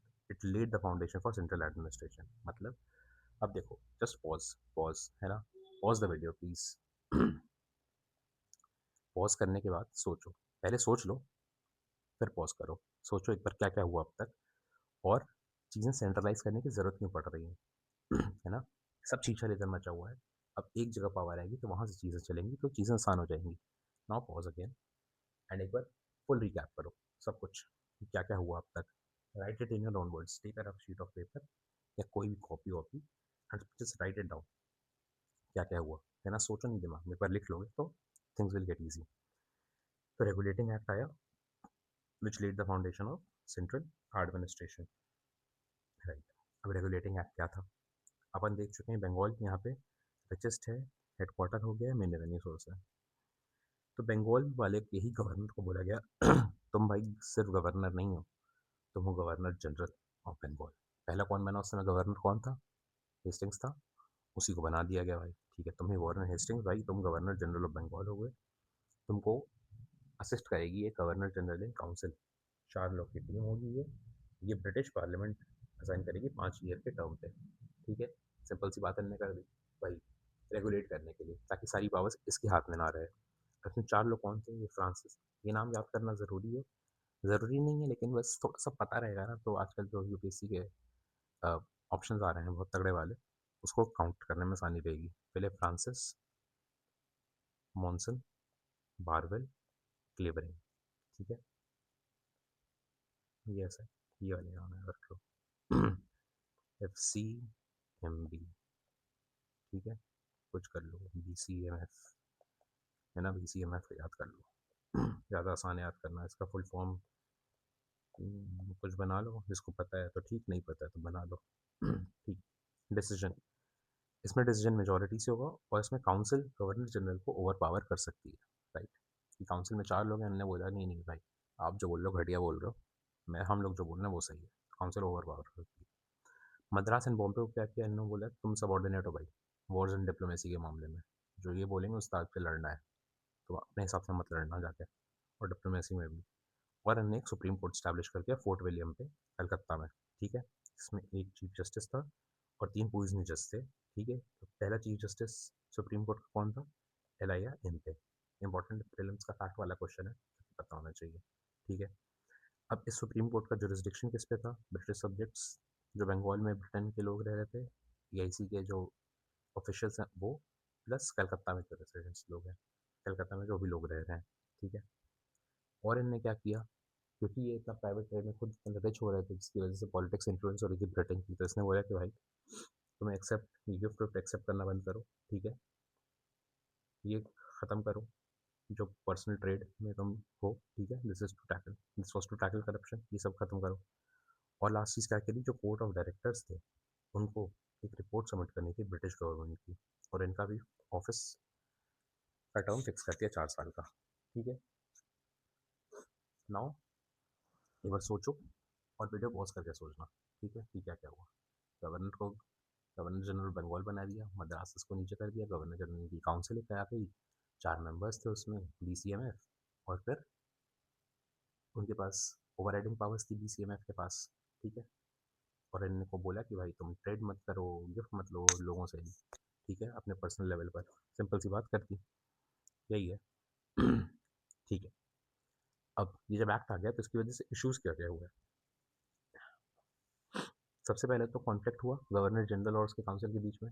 Governor general खुद चाहता था, काउंसिल खुद चाहती, काउंसिल तो ब्रिटिश पार्लियामेंट की अपॉइंटेड है ना, तो वो उनकी तरफ से एक्ट कर रही हैं। ये अपने हीरो हैं, ठीक है, ये अपने हीरो हैं, तो दोनों हीरो में कॉन्फ्लिक्ट हो गया, ठीक है। Conflict between executive and judiciary होगा। अभी तक तो एग्जीक्यूटिव का सब पावर थी ना, ये नया जुडिशरी सुप्रीम कोर्ट ले आए हो तुम, तो दिक्कत तो होगी। सुप्रीम कोर्ट क्या बोलता था कि बोला कि बंगाल में जितने लोग रह रहे हैं हमारी सबके ऊपर वो होता है, तो हम सब कुछ देखेंगे। गवर्नर जनरल बोलता है कि सुप्रीम कोर्ट सिर्फ ब्रिटिश सब्जेक्ट को देखो ना, है ना, सिर्फ ब्रिटिश लोगों को देखो, सबको मत देखो, बाकी हम देख लेंगे। ऑल्सो क्या हुआ कि supreme court they tried imposing the English legal principles to Indian society. इसकी वजह से, क्योंकि ये बहुत ढंग से काम कर रहे थे, मतलब ये इंडियन रिलीजियस अफेयर से सोसाइटी में बहुत इंटरफेयर नहीं कर रहे थे, ये सिर्फ डिप्लोमेसी और वॉर वगैरह में काम कर रहे थे। जब किसी के मतलब रेगुलर डे टू डे चीज़ों को इंटरफेयर करेगा तो फिर लोग तो दिमाग ख़राब हो गई। तो ये लोग ये करने की कोशिश कर रहे थे, इंग्लिश लीगल प्रिंसिपल्स को लगाने की कोशिश कर रहे थे इंडियन सोसाइटी पे, ठीक है। Also they tried interfering with the revenue administration. अब रेवेन्यू वाला तो भाई ये इसी का मेन काम यही था, कलेक्टर वेलेक्टर बना दिए गए थे, उसमें अगर आप इंटरफेयर हो गए तब तो फिर दिक्कत होगी होगी। और it was the incomplete parliamentary control, क्योंकि पार्लियामेंट से 4 बंदे यहाँ भेजे तो गए, लेकिन ये भी तो बिक सकते थे, है ना? यहाँ पे इनको खरीद लिया जाए तो कुछ भी हो सकता था, ठीक है। पार्लियामेंट्री कंट्रोल अभी पूरी तरह से नहीं था। मीनवाइल क्या हुआ, नंद कुमार का केस हो गया, ठीक है। नंद कुमार एक बंदा था जिसने वॉरेन हेस्टिंग्स को करप्शन के लिए अक्यूज़ किया, ठीक है। उसको उठा के प्रोसिक्यूट कर दिया फोर्जरी के लिए अंडर इंग्लिश लॉ, ठीक है। कन्विक्ट कर दिया और लेटर उसको फांसी पे चढ़ा दिया, एग्जीक्यूट कर दिया गया। तो there was a confusion between English and Indian law, क्योंकि इंडियन लॉ में फोर्जरी के लिए सिर्फ कैपिटल ऑफेंस देना मतलब मार देना तो बहुत ही, ऐसा तो इंडियन लॉज में नहीं था, इंग्लिश लॉज में था, तो ये बहुत ही मतलब लोगों को वो लगा के अरे यार ये क्या हो गया, ठीक है। इस पर चीज़ें चलती रहीं, फिर बाद में एक ज़रूरत महसूस हुई 1781 में एक अमेंडिंग एक्ट लाने की, जिसको बोलते हैं एक्ट ऑफ सेटलमेंट। उसमें क्या है बोला गया कि जो सुप्रीम कोर्ट का जो जुरिस्डिक्शन है भाई सिर्फ ब्रिटिश सब्जेक्ट्स तक है कलकत्ता में।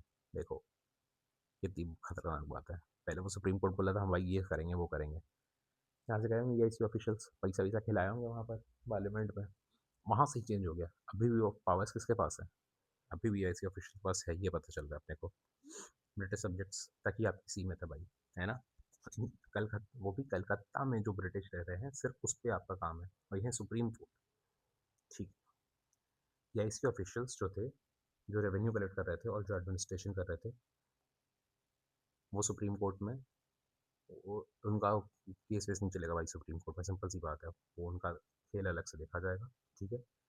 रेवेन्यू केसेस जो रहेंगे वो एआईसी के अंडर आएंगे, सिंपल सी बात है, एआईसी ने इतनी पावर तो है ना भाई एआईसी की अभी वहाँ पे, ये बोल रहा है कि रेवेन्यू से जो चीज़ें आएंगी उसका केस में हम देखेंगे, सुप्रीम कोर्ट में जाने की ज़रूरत नहीं है, और ठीक है। बोला courts will applies the personal laws with respect to inheritance marriage and religious customs, ठीक है। पर्सनल लॉज देखना है, अपने खुद का नियम नहीं लगा देना है, ठीक है। हिंदू में तो हिंदू का, मुस्लिम में तो मुस्लिम का, सिख में तो सिख का, जो भी जिसका जैसा है वैसा ही रहेगा, ठीक है। इसमें भी फिर एडमिनिस्ट्रेटिव सुप्रीमेसी वाज प्रेफर्ड, ठीक है। प्रायोरिटी दी गई ब्यूरोक्रेटिक अथॉरिटी को, ब्यूरोक्रेसी मतलब एक तरह से वही कलेक्टर जो बना दिए गए थे।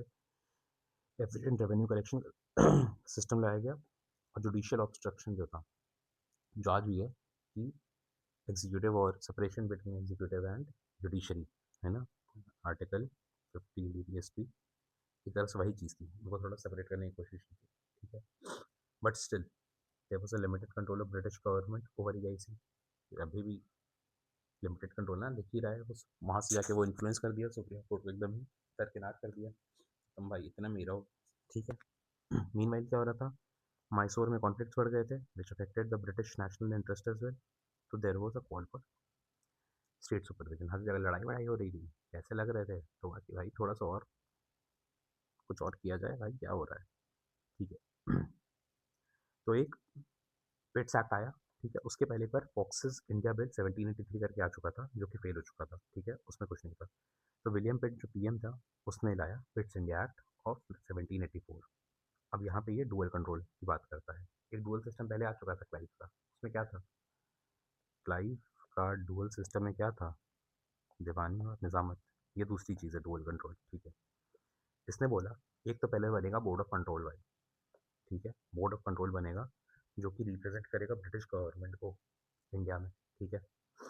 उसमें होगा एक secretary of state, chancellor of exchequer, ठीक है, और 4 अलग मेंबर्स होंगे जो कि क्राउन ही अपॉइंट करेगा, ठीक है। इनका काम क्या होगा? इंडिया में जो चीज़ें चल रही हैं उनको सुपरवाइज़ करेंगे, लोग देखेंगे ठीक-ठाक चल रही है कि नहीं। ईआईसी की जो पॉलिसीज़ हैं उसको रिव्यू करेंगे और ईआईसी को बताएँगे, ऐसे-ऐसे काम करो। देखो, खेल हो गया ना यहाँ से। यहाँ से अब हो गया कि डिसीज़न्स तो मतलब एक तरह से ब्रिटिश गवर्नमेंट ले रही है, लेकिन नाम आएगा ईआईसी का। ईआईसी के कंधे पे बंदूक रख के चलाएँगे ये लोग। क्योंकि आ गया ना भाई, इशू डायरेक्शंस तो यही कर रहे हैं, मतलब यहाँ से जितनी चीज़ें ईआईसी करेगी वो इनके कहने पे करेगी, ठीक है। नेक्स्ट और कोर्ट ऑफ डायरेक्टर्स जो थे बोला ठीक है आप जो अपना कर रहे हो करते रहो, कमर्शियल अफेयर्स आप देखो, डे टू डे एडमिनिस्ट्रेशन देखो, हाँ ईआईसी का ऑफिशियल आप ही अपॉइंट करो, कोई दिक्कत नहीं है, यही सब काम करते रहो। लेकिन खेल तो अब इनके हाथ में आ चुका है पूरा, बोर्ड ऑफ कंट्रोल के हाथ में, है ना। इन्हें एक सेक्रेटरी ऑफ स्टेट बना दिया है, ट्रेजरर एक्सचेकर का एक चांसलर एक बना दिया है, वो देखेगा, ठीक है। इंडियन अफेयर्स को सुपरवाइज करने के लिए इन्हें बॉडी बना दी है। एक सीक्रेट कमेटी बनाई which will send information from board of control to EIC, ये बताएगी क्या क्या करना है, कैसे कैसे करना है, ठीक है, बताओ कितनी खतरनाक बात है, ठीक। और एक गवर्नर जनरल जो रहेगा, इसके पास ग्रेटर अथॉरिटी रहेगी ओवर बॉम्बे एंड मद्रास। ये तो बात पहले भी थी, बॉम्बे मद्रास उसके अंडर है, उस चीज़ को एक बार ढंग से और लिख दिया इसमें। और जो काउंसिल मेंबर्स थे उनको 4 से 3 कर दिया गया, क्योंकि इतना इंटरनल कॉन्फ्लिक्ट होता था ना, उसको रिड्यूस करने की ज़रूरत थी, राइट। और क्या किया?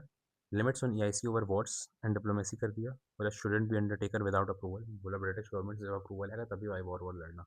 मतलब इसके बाद ये क्लियर हो गया कि जितनी वॉर्स इसके बाद लड़ी गई होंगी 1784 के बाद, वो सारी ब्रिटिश गवर्नमेंट के अंडर लड़ी गई होंगी।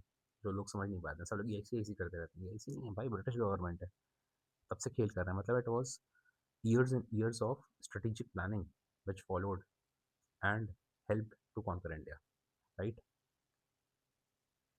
तो इसके बाद वही है, post this it was the British governments action and not EIC, it was a planned conquest. कभी कभी आता है कि ये जो ब्रिटिश गवर्नमेंट वो प्लान्ड कॉन्क्वेस्ट था कि नहीं था, भाई ये पूरी तरह से प्लान्ड कॉन्क्वेस्ट था, ठीक है।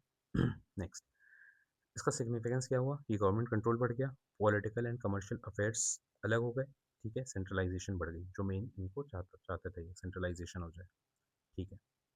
स्टिल इशू तो थे ही, ठीक है, governor general was still bound by the majority decision of council, ठीक है, भले ये 1 वर्सेस 3 की अब लड़ाई हो गई थी, पहले 1 वर्सेस 4 की लड़ाई थी, तो कॉन्फ्लिक्ट तो तब भी थे, ठीक है। 1786 में इसलिए गवर्नर जनरल कॉर्नवालिस आ गए। लेकिन इसको चाहिए था ज़्यादा पावर्स अपने हाथ में, he wanted stronger executive powers, ठीक है।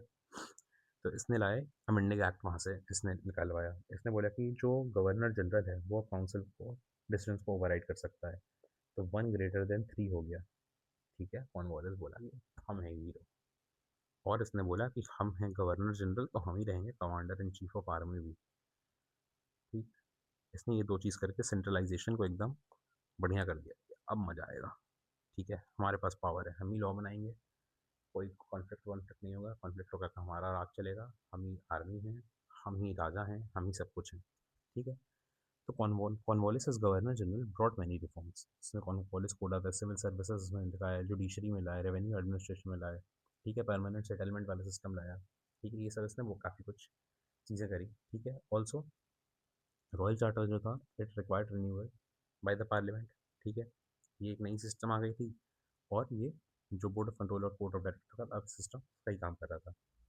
तो इस सिस्टम को ही बस एक तरह से कंफर्म करने के लिए, फिर मंजूरी देने के लिए, हाँ भाई अब तुम लोग सब सही काम कर रहे हो, चार्टर एक्ट ऑफ 1793 पास किया गया, ठीक है। ये हम लोग बस देख लेते हैं, एंड इसके बाद फिर ठीक है चलो, 1793 का चार्टर एक्ट, इसने क्या किया कि ईआईसी का जो चार्टर था भाई इंडिया में ट्रेड वेड करने का, उसको रिन्यू कर दिया अगले 20 साल के लिए, ठीक है, मतलब 1813 तक के लिए, ठीक है।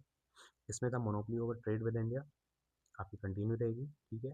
और जो अ, इंडिया में जो टेरिटरीज एडमिनिस्टर कर रहे हो वो आप करते रहो, कोई बात नहीं, बढ़िया है, डुअल सिस्टम आपका जो चल रहा है, बोर्ड ऑफ कंट्रोल और कोर्ट ऑफ डायरेक्टर वाला, वो भी चलेगा।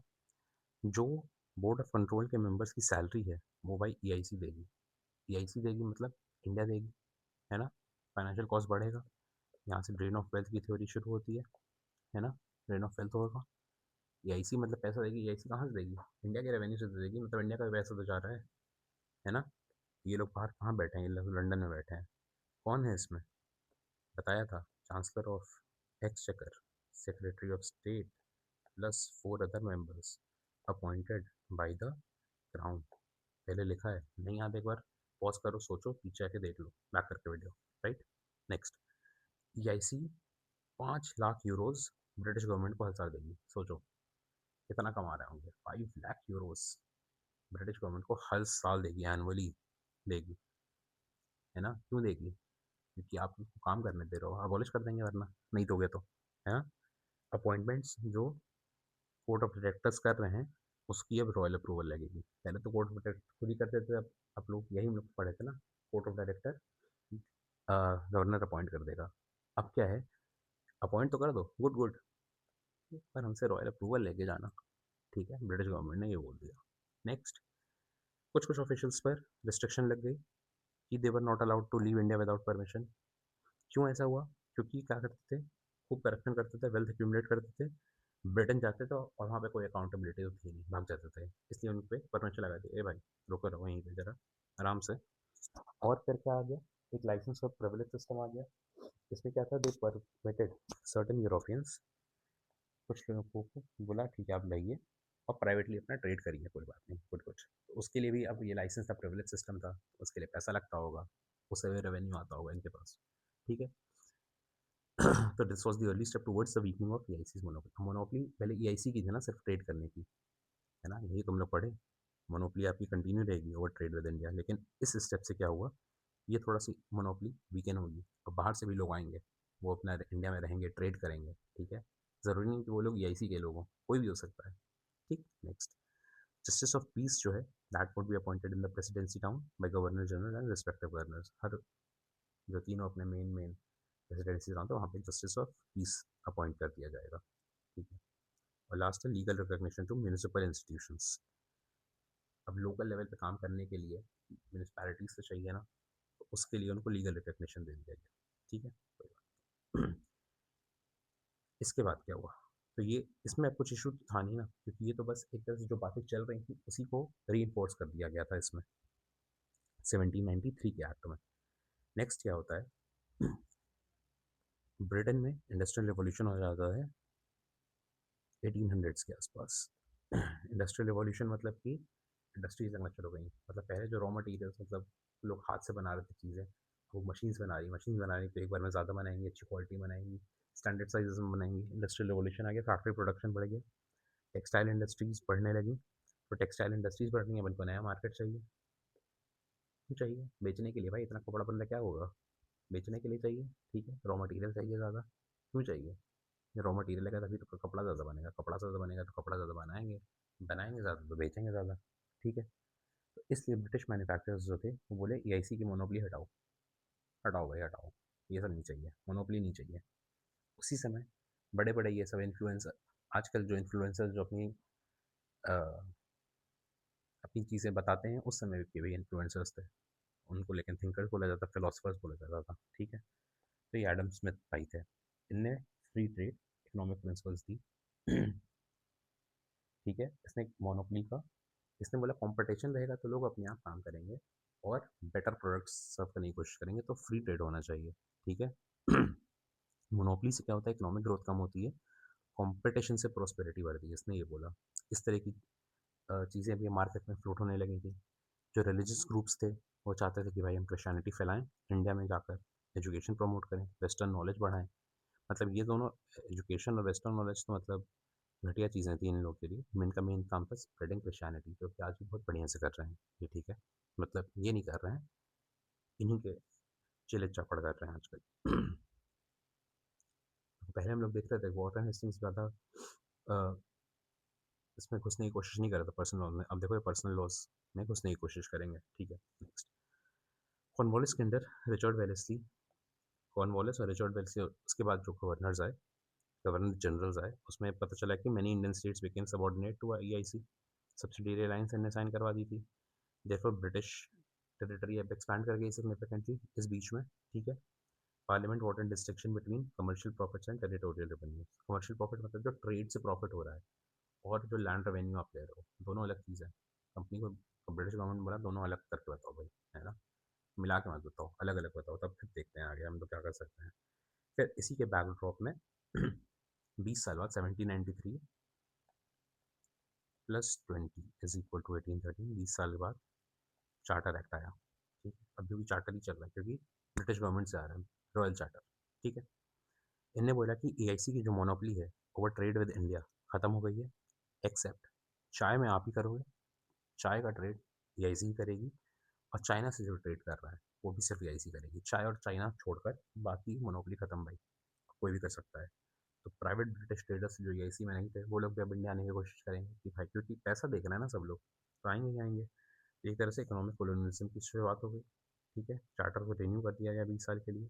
बोल दिया गया कि भाई एआईसी में जो टेरिटोरियल एडमिनिस्ट्रेटर हैं, ठीक है, they are no longer for commercial monopoly. Next question में मिशनरीज को अलाउ कर दिया गया इंडिया में, आओ भाई ऑपरेट करो। 1 लाख रुपए बोल दिया गया एजुकेशन में हम प्रमोट करेंगे। फिर वहाँ पे बीच में हम लोग देखते हैं एंग्लिसिस्ट ओरिएंटलिस्ट डिबेट होगी, मकौले आएंगे। ठीक है, क्राउन सोवरेनिटी की बात करी गई। बोला गया कि territorial acquisitions in India were held in the trust for British crown. बोल दिया गया कि जो भी आईसी ने टेरिटरीज कमाई हैं, they are in trust of the British crown, है ना, इसी के नाम पर है सब।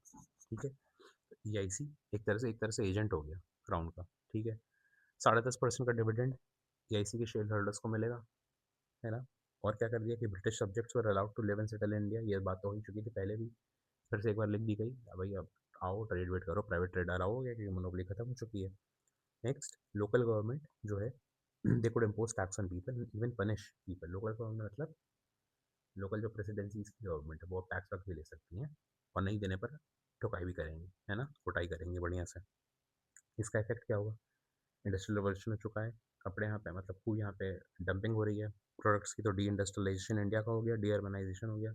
अब जो इंडिया की सारी इंडस्ट्रीज होती है वो रूरल एरियाज में इंडस्ट्रीज थी, जब वहाँ की चीज़ें ही खत्म हो जाएंगी तो वहाँ से लोग चले जाएंगे ना, तो डी अर्बनाइजेशन तो मतलब वो सब अर्बन सेंटर्स थे, इतने समृद्ध सेंटर्स थे वो सब, तो वहाँ से सभी लोग जाएंगे तो डी अर्बनाइजेशन होगा ही, डी इंडस्ट्रियलाइजेशन हो गई, लोगों को इन्फीरियोरिटी कॉम्प्लेक्स आएगा, जब वहाँ से लोग बता के इंग्लिश में बोलेंगे hello, तो इन्फीरियोरिटी कॉम्प्लेक्स हो जाएगा लोगों को। ठीक है, वो बढ़ेगा, रिसोर्स एक्सप्लॉयटेशन होगा। अभी लोग घुस-घुस के हर जगह जाके क्रिश्चियनिटी फैलाने की कोशिश करेंगे, या फिर अब रिसोर्सेज़ के लिए पेड़ काटेंगे, ये करेंगे, तो जंगलों में जाएँगे ना, जंगल में कौन रहता है? ट्राइबल्स रहते हैं, ट्राइबल रिवोल्ट्स बढ़ेंगे, कमर्शियलाइज़ेशन ऑफ एग्रीकल्चर बढ़ेगा, पेजेंट रिवोल्ट्स बढ़ेंगे, ठीक है? और सोशल रिलीजियस रिफॉर्म्स भी बढ़ने की कोशिश करेंगे क्योंकि अब इंटरफेरेंस शुरू हो गया है। This is the turning point, मतलब this is one of the most important articles जहाँ से बहुत सारी चीज़ें बदल जाएँगी, ठीक है? तो देयरफॉर 1813 एक्ट जो है, it fundamentally change the economic and ideological relationship between Britain and India. ठीक है, क्यों ऐसा नहीं समझ में आया तो पॉज करो, एक बार फिर से जाओ, समझ जाओगे इकोनॉमिक कैसे चेंज हो रहा है, आइडियोलॉजिकल कैसे चेंज हो रहा है। ठीक है, नेक्स्ट क्या हुआ? फ्री ट्रेड विद इंडिया बढ़ गया। क्यों बढ़ा भाई? क्योंकि ब्रिटेन के हाथ में पावर है ना, तो वो तो फ्री ट्रेड करेंगे ही ना। नेक्स्ट, ब्रिटिश का कमर्शियल प्रेजेंस बढ़ने लगा, ट्रेडर्स आ गए, मिशनरीज आ गए, प्लांटेशन बढ़ने लगे, मिशनरी एक्टिविटी बढ़ गई, टेरिटोरियल एक्सपेंशन बढ़ने लगा, मराठास खत्म हो चुके थे, मैनी प्रिंसली स्टेट्स को सब्सिडरी लाइन्स के अंडर अंडर ले लिया था। लेकिन monopoly over China trade and T trade was criticised, obviously, क्योंकि पैसा उसमें ज़्यादा था ना, तो British merchants demand complete abolition of this.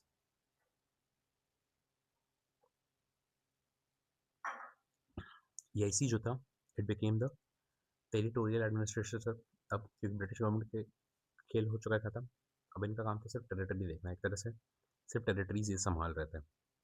ठीक है, पार्लियामेंट वैसे भी चाह रहा था कमर्शियल और टेरिटरी वाला अलग कर दे, है ना, कमर्शियल प्रॉफिट्स और टेरिटरी रेवेन्यू अलग करके दिखाओ, पहले भी चाह रहे थे, तो ईआईसी सिर्फ ये बन के रह गया, टेरिटोरियल एडमिनिस्ट्रेशन। एडमिनिस्ट्रेटिव प्रॉब्लम्स बढ़ती जा रही थी क्योंकि मल्टीपल प्रेसिडेंसीज आ गई थी, है ना, उनको एडमिनिस्ट्रेशन एडमिनिस्टर करना एक तरीके से थोड़ा सा मुश्किल था। यूटिलिटेरियन थॉट बढ़ गया था, आ गया था मार्केट में कि भाई सबका भला हो, है ना। विलियम बेंटिक के रिफॉर्मिस्ट पॉलिसीज़ भी आ गई थी। अब इसको भी हम लोग अलग से सँभालेंगे, है ना। मतलब इसको बहुत पेंट किया जाता है, अरे बहुत बढ़िया इंसान था, लेकिन अब इसकी कहानी कुछ अलग ही थी। ठीक है, तो नेक्स्ट वही 20 साल के लिए रिन्यू किया गया, तो 1833 में नेक्स्ट एक्ट आ गया। It was it is said कि ये it was the final step towards centralisation. Centralisation की शुरुआत हो चुकी थी, है ना? कहाँ हुई थी? 1773 शुरू हुई थी ना? इसमें सोचना क्या है? अब इसमें क्या किया, ईआईसी की सारी मोनोपोली हटा दी गई। आओ, चाय, चाइना, सब सब खुला सबके लिए। ईआईसी अब रह गई प्योरली एडमिनिस्ट्रेटिव बॉडी, ऑब्वियसली, है ना? Next, EIC territories in India held in trust of his majesty for next 20 years. ठीक है। और क्या ने बोला कि गवर्नर जनरल ऑफ जो बंगाल है वो हो जाएगा गवर्नर जनरल ऑफ इंडिया। उस समय विलियम बेंटिक था, उसको बना दिया गया भाई। अब तो भाई इंडिया के गवर्नर जनरल। क्या बात। इसको दी गई exclusive legislative powers for all British territories in India. All British territories in India मतलब Bombay, Madras plus presidency, princely, जो भी है, मतलब सब कुछ सबके ऊपर ये राज करेगा। एक तरह से फर्स्ट सेंट्रलाइज लेजिस्लेचर आ गया। यही गवर्नर जनरल ऑफ बंगाल, एक तरह से एग्जीक्यूटिव भी है, लेजिस्लेचर भी यही है। ठीक है। एक लॉ मेंबर इंक्लूड कर दिया गया, फोर्थ मेंबर आ गया, काउंसिल में डाल दिया गया। पहला इसमें ये था मकौले भाई। ठीक है। बाद में 1834 में फर्स्ट लॉ कमीशन भी बनाते हैं to consolidate Indian laws. Macaulay भाई, मकौले ने तो भाई, मकौले की वजह से ही खेल हुआ है आज के समय का। डिस्कस करेंगे अपन बाद में। ठीक है। और क्या था कि इंडियंस जो हैं they can hold public office, and सिर्फ कि वो इंडिया में बॉर्न हुए हैं या फिर वो हिंदू हैं या फिर वो मुस्लिम है, सिर्फ इस बेसिस पर वो डिस्क्वालीफाई नहीं किए जाएंगे। ठीक है। नेक्स्ट, कि British government allowed the British government to reorganize the administration in newly acquired, अभी नई नई टेरिटरीज है उसमें ब्रिटिश गवर्नमेंट अपने हिसाब से एडमिनिस्ट्रेशन को देख सकती है, रीऑर्गेनाइज कर सकती है, ये पावर मिल गई। और क्या था, जो अर्लियर रिस्ट्रिक्शंस थी ब्रिटिशर्स पर, लाइसेंस, प्रिविलेज सिस्टम, ये वो सब खत्म हो गया। पहले लाइसेंस लेना पड़ता ना, उसके पैसे वैसे लगते होंगे ट्रेडर के लिए, वो तो हर चीज़ उस समय ईआईसी के हाथ में कंट्रोल था थोड़ा सा, वो सब हटा दिया गया। तो ब्रिटिश सब्जेक्ट सब खुद अब फ्रीली अब रह सकते हैं इंडिया में कहीं भी। पैसा लाओ, रहो, ज़मीन खरीदो, बढ़िया से रहो।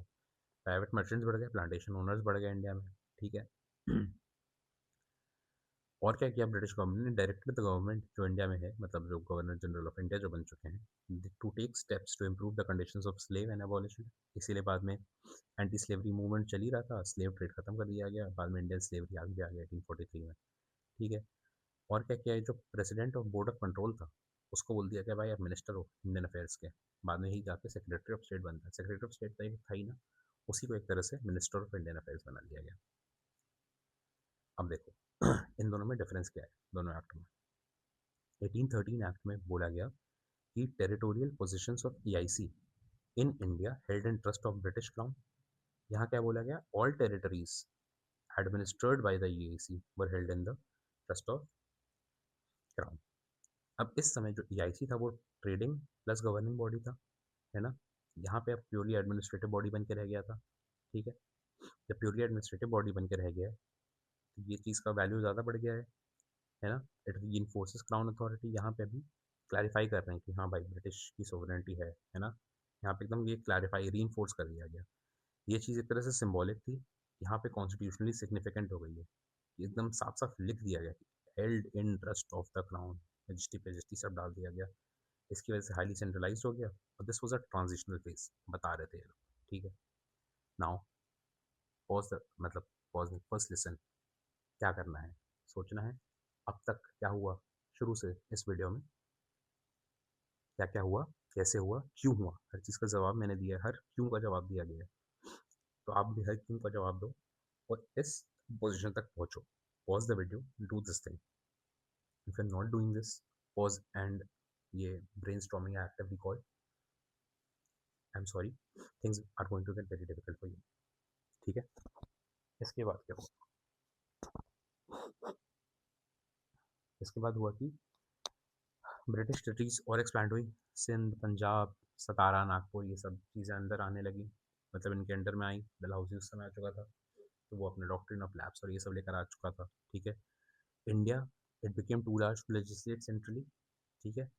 There was a demand to expand and reorganise a legislative council. अभी तक लेजिस्लेटिव पावर्स भाई के हाथ में ही थी, गवर्नर जनरल ऑफ इंडिया के हाथ में, पूरे लेजिस्लेशन, कोई डिबेट वेबेट कुछ नहीं, काउंसिल थी 4 मेंबर्स की। अब क्या ही करेंगे 4 लोग, उसमें भी ओवर राइडिंग पावर तो गवर्नर जनरल के पास ही है। ठीक है। Large administrative expenditure was required, railways के लिए, टेलीग्राफ, आर्मी, पब्लिक और हर सब, तो बहुत काम हो रहा था ना। तो इसलिए स्पेशलाइज़ फाइनेंस मेंबर की भी रिक्वायरमेंट थी, कि ये सब जो देखे, है ना? अभी तक 4 लोग थे, 3 लोग वो लॉ मेंबर ऐड हो चुका था पिछली बार और अब एक फाइनेंस मेंबर की ज़रूरत पड़ चुकी थी। पीआईसी का क्रिटिसिज्म बढ़ने लगा था, वही करप्शन-वरप्शन की वजह से और ब्रिटिश रिफॉर्मर्स आर्ग्यू करते कि मेरिट बेस सिस्टम बनाओ भाई सिविल सर्विसेज जॉइन करने का। सिविल सर्विस मतलब बीआईसी के कलेक्टर बनने के लिए मेरिट बेस सिस्टम। अभी तक तो भैया चाचा भतीजावाद चल रहा था, ठीक है? तो ये सब ध्यान में रखते हुए चार्टर एक्ट ऑफ 1853 आया, भाई 20 साल बाद, ठीक है? इसने क्या किया कि बोला कि गवर्नर जनरल का जो एग्जीक्यूटिव में लेजिस्लेटिव फंक्शन है, इसको कर दो सेपरेट, एकदम अलग कर दो दोनों, ठीक है? इन्होंने बोला कि लेजिस्लेटिव काउंसिल जो है, इसमें 4 एडिशनल मेंबर्स डालो लेजिस्लेटिव काउंसिल में। बंगाल से, बॉम्बे से, मद्रास से और नॉर्थ वेस्ट, उस समय नॉर्थ वेस्ट प्रोविंस एक और नया प्रोविंस तैयार हो चुका था, ठीक है? ये होगी अपनी मिनी पार्लियामेंट और एक रहेगी एग्जीक्यूटिव काउंसिल। भाई ये 4 लोग, इसमें फाइनेंस मेंबर ऐड कर दिए, 5 मेंबर्स हो गए। पहला फाइनेंस मेंबर कौन था? James Wilson. इसी ने इनकम टैक्स एक तरह से इंडिया में इंट्रोड्यूस किया। नेक्स्ट, ओपन कॉम्पिटिशन लाओ भाई सिविल सर्वेंट्स के लिए, मेरिट बेस्ड वाली चीज़ लाओ। मकौले कमेटी रिपोर्ट जो थी 1854 में, इसने फिर इस चीज़ को इम्प्लीमेंट किया। कोर्ट ऑफ डायरेक्टर की जो स्ट्रेंथ है उसको कम करो, पहले 24 थे, 24 से कम करके 18 कर दो, है ना? धीरे धीरे इनकी पावर्स तो कम की ही जाएगी, ठीक है? उसमें भी 18 में जो 6 होंगे, अब ये क्राउन अपॉइंट करेगा। पहले क्या था, शेयर वैल्यू वाला था सिस्टम, जो ज़्यादा पैसा देगा वो करेगा, वो खत्म हो गया। मतलब 6 लोग का वैसे कर दिया कि क्राउन अपॉइंट करेगा। इसमें भी क्राउन की इंटरफेरेंस आ गई, ठीक है? तो मतलब एक तरह से this was a step towards ending the company rule, क्योंकि इसमें 20 ईयर क्लॉज डाला नहीं गया था। हर बार 20 ईयर क्लॉज डाला जाता है कि हाँ भाई 20 साल बाद देखेंगे। और इसमें it empowered the crown to reorganise territories in the provinces. ये तो पहले भी किया गया था, फिर से कर दिया गया। इसके बाद क्या क्या हुआ कि क्राउन कंट्रोल बढ़ गया। बीच में ही 1857 का रिवोल्ट हुआ और इतना खतरनाक था कि इसकी वजह से पैनिक हो गया था, है ना? देवर टॉक्स की EIC rule has failed, administrative mismanagement की बात हो रही थी, अग्रेसिव एनेक्सेशन पॉलिसीज को वो किया जा रहा था कि अग्रेसिवली ये लोग, तुम भी आओ, साइन करो, तुम भी हमारे अंडर आओ, तुम भी हमारे, ये सब चल रहा था। There were issues in the military, भाई कार्टरेज वाला जो केस था कि अरे ये बीफ का है, ये पोर्क मीट का है, उस तरह से। तो India, it became too important to be govern by a commercial company, ये बातें शुरू हो गई थी, राइट? आई थिंक यहाँ पे अपन रोकते हैं, ठीक है? क्योंकि यहाँ पर अपने चार्टर एक्ट्स हो गए हैं ख़त्म, ठीक है? यहाँ से गवर्नमेंट ऑफ इंडिया एक्ट आएगा, जहाँ से रिस्पॉन्सिबल गवर्नमेंट की बात शुरू होगी, डिसेंट्रलाइजेशन की बात शुरू होगी, फिर वहाँ से हम लोग काउंसिल एक्ट तक देख लेंगे। फिर लास्ट वाले में गवर्नमेंट ऑफ इंडिया एक्ट जो है वहाँ देखेंगे। 3 पार्ट में सीरीज़ को करते हैं, ठीक है? This is part 1। What you have to do right now is pause the video, think everything, watch the video again. If you like the video, watch it again and अपने notes में add कर लो जो भी extra चीज़ें हैं। जो पहली बार देख रहा है, ढंग से उसको सुन लो, समझ लो। मतलब this is the base, you will not regret watching it again, that I can assure you, ठीक है? Will see you in the next part.